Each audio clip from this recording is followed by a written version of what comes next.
অগ্নিকাণ্ডের ঘটনায় এবার ঝরে গেল ১৬টি তরতাজা প্রাণ। রাজধানী মিরপুরের রূপনগর শিয়ালবাড়ি শিল্প এলাকায় পোশাক কারখানা ও কেমিক্যাল গোডাউনে অগ্নিকাণ্ডের ঘটনায় ১৬ জনের মৃত্যু হয়েছে। মৃতের সংখ্যা আরও বাড়তে পারে বলে আশঙ্কা ফায়ার সার্ভিসের। তবে ভবনের আগুন নিয়ন্ত্রণে এলেও রাসায়নিকের আগুন নিয়ন্ত্রণে আসেনি। এ ঘটনায় শোক জানিয়েছেন প্রধান উপদেষ্টা ডক্টর মোহাম্মদ ইউনূস। হাসান মাহমুদের রিপোর্ট। প্রিয়জনের খোঁজ না পেয়ে শোক স্তব্ধ স্বজনের উৎকণ্ঠা আর কান্নায় ভারী হয় গোটা মিরপুর রূপনগরের শিয়ালবাড়ি শিল্প এলাকা। স্বজনের খোঁজে ছবি হাতে পরিজন ছুটছে দিক বিদিক।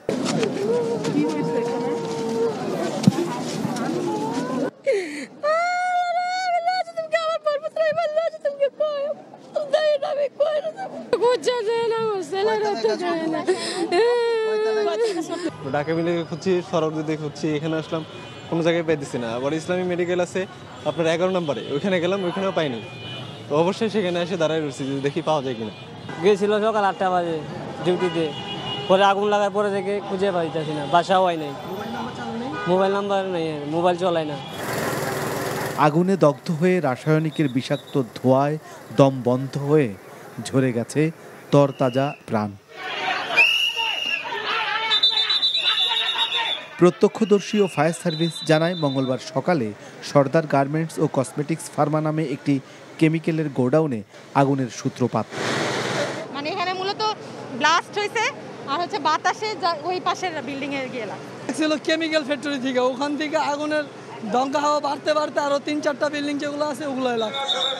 3তলা পোশাক কারখানার নিচতলায় ওয়াশ ইউনিটে লাগা আগুন পাশের রাসায়নিকের গুদামে ছড়িয়ে পড়লে বিকট শব্দে ঘটে বিস্ফোরণ।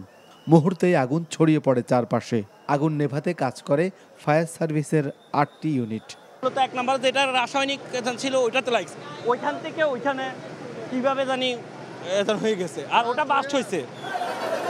কারখানা থেকে শ্রমিকরা যেভাবে পেরেছেন ছুটোছুটি করে বের হয়েছেন, কেউ বা আটকা পড়েছেন অগ্নিশিখায়।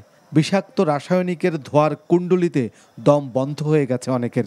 টক্সিক যে গ্যাসটা, মানে সাদা যে ধোঁয়াটা টক্সিক, অত্যন্ত টক্সিক, এটা ইনহেল করার কারণে আকস্মিকভাবেই হয়তো এতজন, আমার মনে হয়, যেটা আমাদের মনে হয় যে এটা ওনারা সেন্সলেস হয়ে মৃত্যুবরণ করেছেন।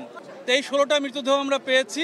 বিভিন্ন কর্নারে 2তলা 3তলা মিলে উপরে যেতে পারে নাই, নিচেও যেতে পারে নাই, যার কারণে একটা জায়গায় তারা হয়তো এই দুর্ঘটনায় পতিত হয়েছেন। বডিগুলোর অবস্থা বোঝা যাচ্ছে না, এটা মানে ডিএনএ টেস্ট ছাড়া, মানে আমরা যতটুকু বুঝতে পারছি যে এটা চেহারা এবং কোনোভাবেই শনাক্ত করা সম্ভব নয়।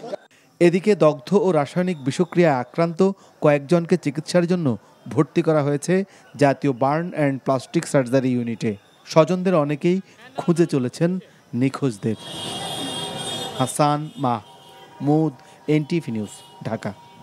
অগ্নিকাণ্ডের বিষয়ে আরও খবর জানতে যাচ্ছি ঘটনাস্থলে। সেখানে আছেন আমাদের staff correspondent HM Mehedi Hasan. মেহেদি, অগ্নিকাণ্ডের সবশেষ খবর জানাবেন এবং হতাহতের কি খবর আছে আপনার কাছে সেটিও আমাদেরকে জানাবেন।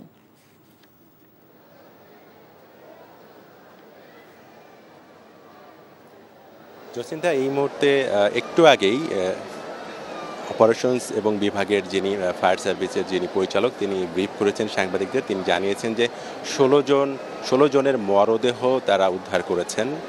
2টি অংশে আগুন লেগেছে, একটা হচ্ছে গার্মেন্টস অংশ আর একটা হচ্ছে কেমিক্যালের গুদাম।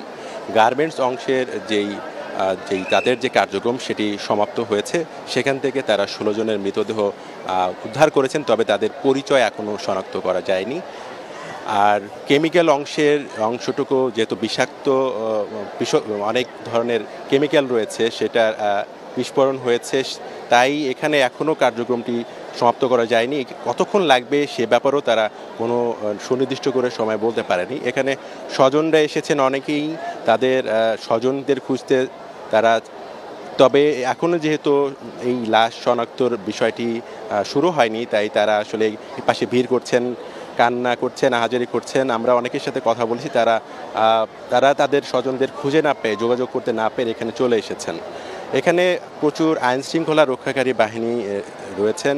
মূলত উৎসুক জনতা তারা এখানে রয়েছেন। শুধু স্বজনহারারাই যে রয়েছেন ব্যাপারটা এরকম না, তবে তাদেরকে নিয়ন্ত্রণ করতে বেশ বেগ পেতে হচ্ছে আইন শৃঙ্খলা রক্ষাকারী বাহিনীর। আমরা সবশেষ জানতে পেরেছি যে 16 জন মরদেহের পরে তাদেরকে হাসপাতালে নেওয়া হয়েছে। তাদের ডিএনএ টেস্টের মাধ্যমেই তাদের পরিবারের কাছে তাদের মরদেহ হস্তান্তর করা হবে। তো এই ছিল সবশেষ এখান থেকে আমার কাছ থেকে। জসিন্তা। দর্শক, জানছিলাম রূপনগরের আগুনের খবর।